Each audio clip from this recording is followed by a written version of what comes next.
대손 충당금 이어서 하겠습니다. 이 보시면 대손 충당금은 미래 대손을 대비해서 설정하는 충당금이죠. 미리 비용 처리한다는 겁니다. 비용 처리. 그리고 여기 보시면 미리 비용 처리하는 거고, 차변에 대손 삼각비, 대변에 대손 충당금,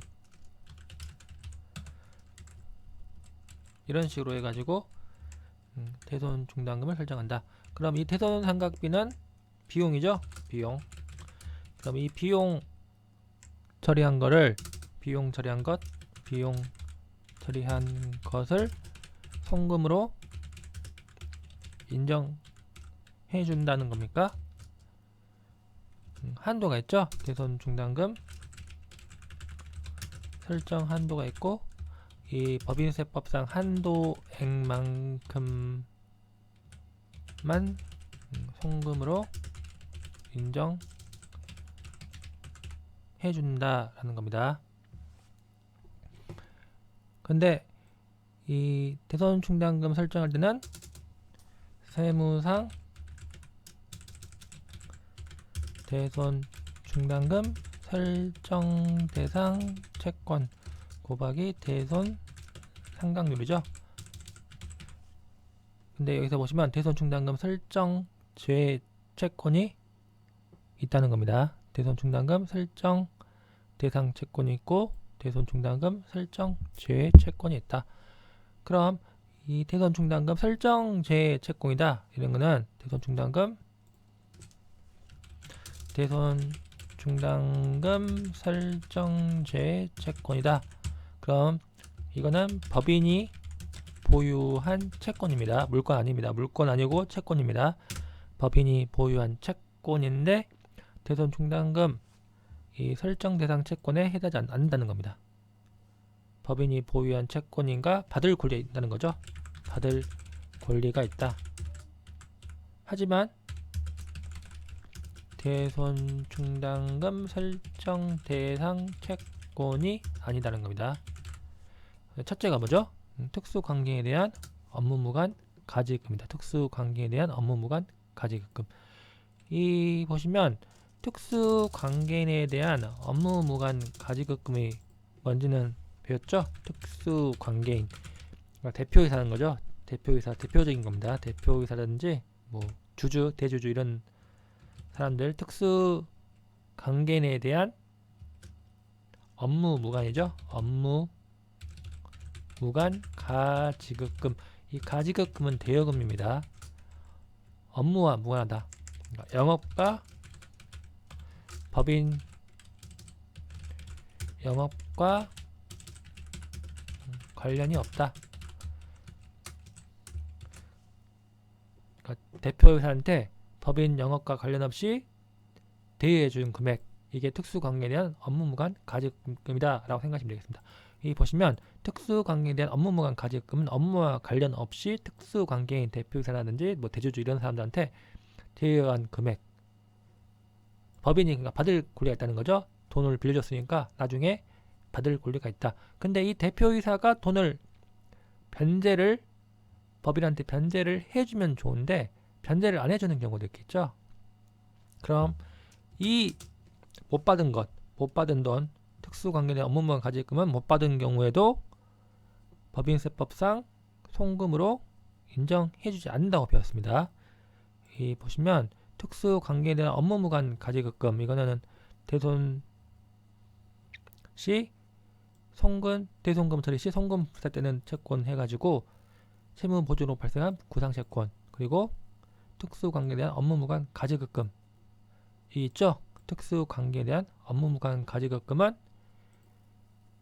법인이 비용 처리한 경우에도 송금 불산입으로 세무조정한다라는 겁니다. 왜냐하면은 이거는 법인의 업무와 무관하기 때문입니다. 업무와 무관하기 때문에 이런 처리를 한다 하는 겁니다. 어차피 이 대표이사라는 사람이 보통 자기가 회사를 지배하는 경우죠. 자기가 지배주주면서 대표이사를 한다는 겁니다. 그럼 이 사람이 대표이사가 회사 경영을 좌지우지할 수 있겠죠. 이사들도 자기들 자기 친인척들 전부 다 고용해가지고 한다. 그러면은 이사의 결의 같은 거 할 때도 뭐 자기가 원하는 방향 할 수 있겠죠. 자기가 법인 돈을 대표이사한테 돈을 한 100억 빌려준다. 이런 식으로 할 수도 있습니다. 그럼 이 사람 이렇게 법인 돈을 자기 마음대로 쓸 수가 있기 때문에 나중에 대표이사가 돈 못 갚는다, 나 파산했다, 이런 경우에도 이 특수관계에 대한 대여금, 이거는 대손금으로 송금 인정해주지 않는다는 겁니다. 대손금으로 송금 인정해주지 않는다. 그리고 대손 충당금 설정 대상 채권에서 제외한다는 겁니다. 대손 충당금 설정 대상 채권이 아니다. 이 두 개죠.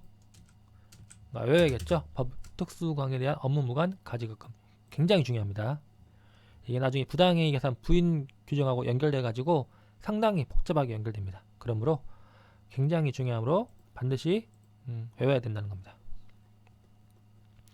이거 이제 보시면은 이 특수관계에 대한 업무무관 가지급금은 대손 충당금 설정 대상 채권에서 제외한다. 그러니까 회사가 특수관계에 대한 업무무관 가지급금을 비용 대손 처리하는 경우입니다. 대손 처리한다는 거는 대손 처리, 이거는 이거 없앤다는 거죠. 대손 충당금과 상계한다. 자기가 설정한 대손 충당금과 상계해가지고 상계한 경우에도 인정해주지 않는다. 송금으로 산입할 수 없다라는 겁니다. 그리고 또 하나 중요한 게 특수관계에 대한 받을 어음입니다. 특수관계인에 대한 받을 어음. 이거는 회사 법인의 영업 활동으로 발생한 것이라는 겁니다. 법인의 영업 활동으로 발생한 것. 그러니까 매출이죠. 매출. 특수관계인에 대한 매출, 물건을 판다는 겁니다. 상품 등 자기 제품 등을 판매해가지고 발생한 받을 어음입니다. 매출 채권이죠. 받을 어음, 매출 채권입니다. 매출 채권이다 하는 겁니다.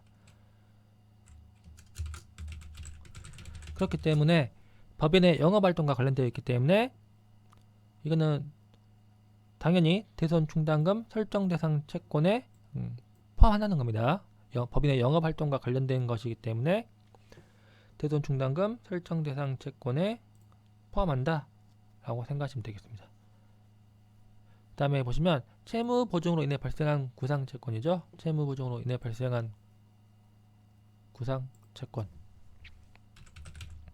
채무 보증으로 인해 발생한 구상 채권. 이것도 마찬가지로 대손 충당금 설정 대상 채권이 아니다 라는 겁니다. 채무 보증했다.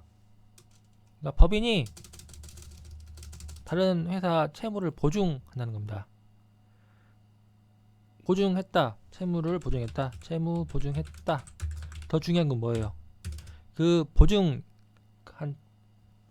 그 법인이 돈을 못 갚는다. 채무 보증인 갑법인이 을법인을 채무 보증했다. 근데 이 을법인이 채무를 변제 못한다. 그래서 갑법인이 대신 갚아야 되겠죠. 이건 당연한 겁니다. 채무 보증한 경우는 민법 나오죠. 민법에 보시면 채무 보증 보면 나오는데 이 채무 보증했는데 이 빚을 못 갚는다. 그럼 빚 보증이죠. 한마디 말해서 빚 보증한 경우 이 갑법인 재산으로 대신 갚는다는 겁니다. 그럼 이때 발생한 게 구상채권입니다. 갑법인이 이 빚을 대신 갚고 을법인에 대해서 발생한 구상채권이라는 겁니다. 그럼 이 구상채권은 대손 충당금 설정 대상 채권이 아니다. 그리고 또 뭐가 있어요? 보시면 그리고 또 뭐가 있죠?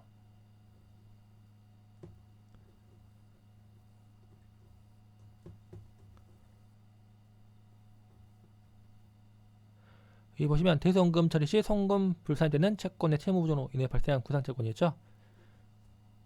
대손금 처리 시 송금으로 인정해주지 않는다.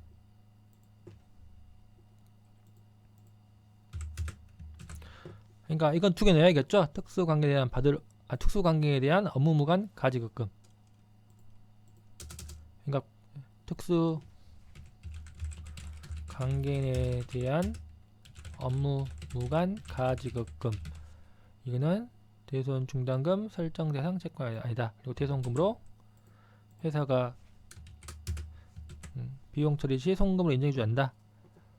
근데 또 중요한 거는 특수관계에 대한 받을 엄은 매출 조건이니까 대손 중단금 설정 대상 채권에 해당한다. 세무부조로 인해 발생한 구상채권도 대손 중단금 설정 대상 채권이 아니고 대손금 송금 인정해주지 않는다 라는 겁니다. 이게 그러니까 세법이 굉장히 외울 게 많아요. 그러므로 굉장히 많은 시간을 들여가지고 공부를 해야 한다는 겁니다. 그 다음 이거 보시면 특이한 게 있죠. 내국법인이 해외 현지 법인의 시설 및 운영 자금을 대여한 경우, 그 자금 대여가 사실상 내국법인의 영업 활동과 관련된 것인 경우 업무무관 가지급금으로 보지 않는다. 특수관계이죠. 해외 현지 법인은 특수관계입니다. 특수관계에 대해서 업무와 관련하는 경우, 그러니까 영업 활동과 관련된 경우입니다. 그 내국 법인의 영업 활동과 관련된 경우, 내국 법인의 영업 활동과 관련된 경우로서 특수관계에 대한 대여금.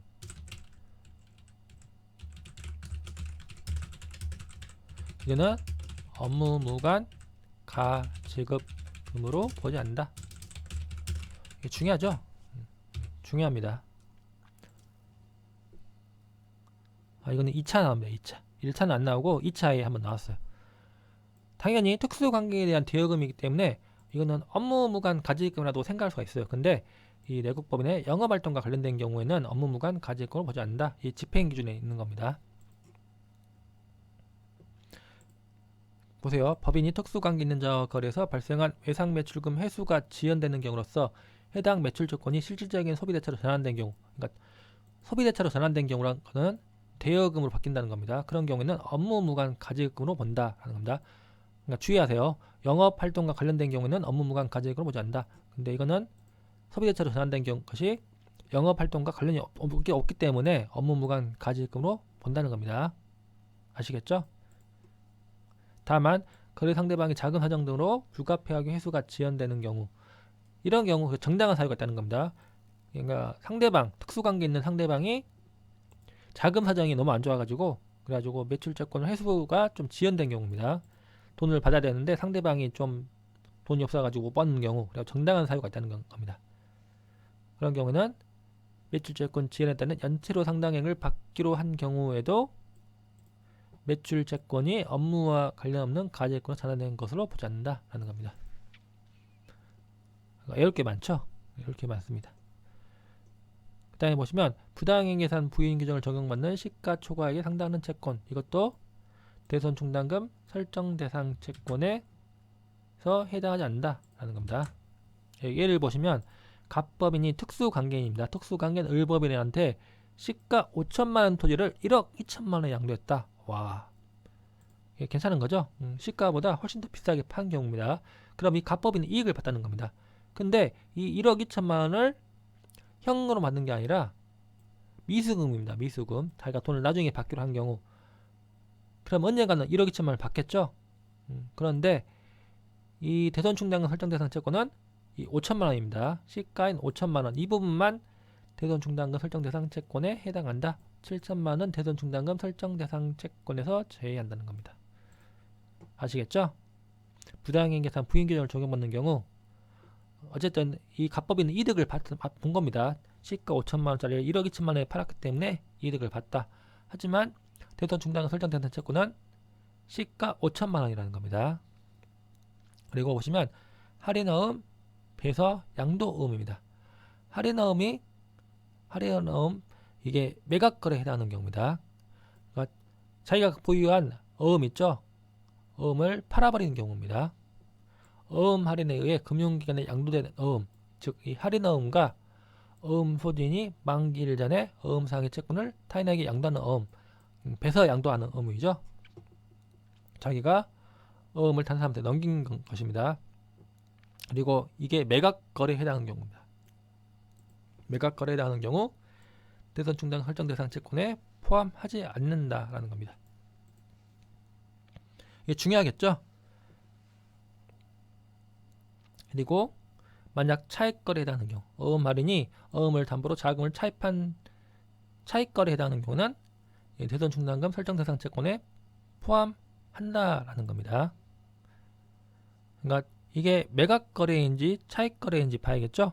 만약 이게 매각거래인지 차익거래인지 나와 있지 않다. 그러면 매각거래라 생각하시면 되겠습니다.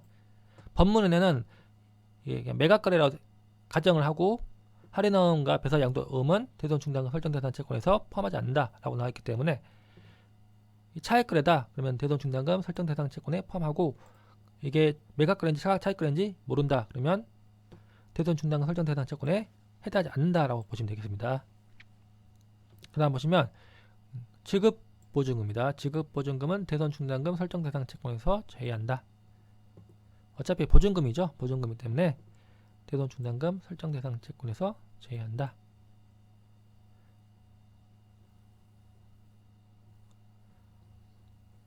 여기까지 하겠습니다.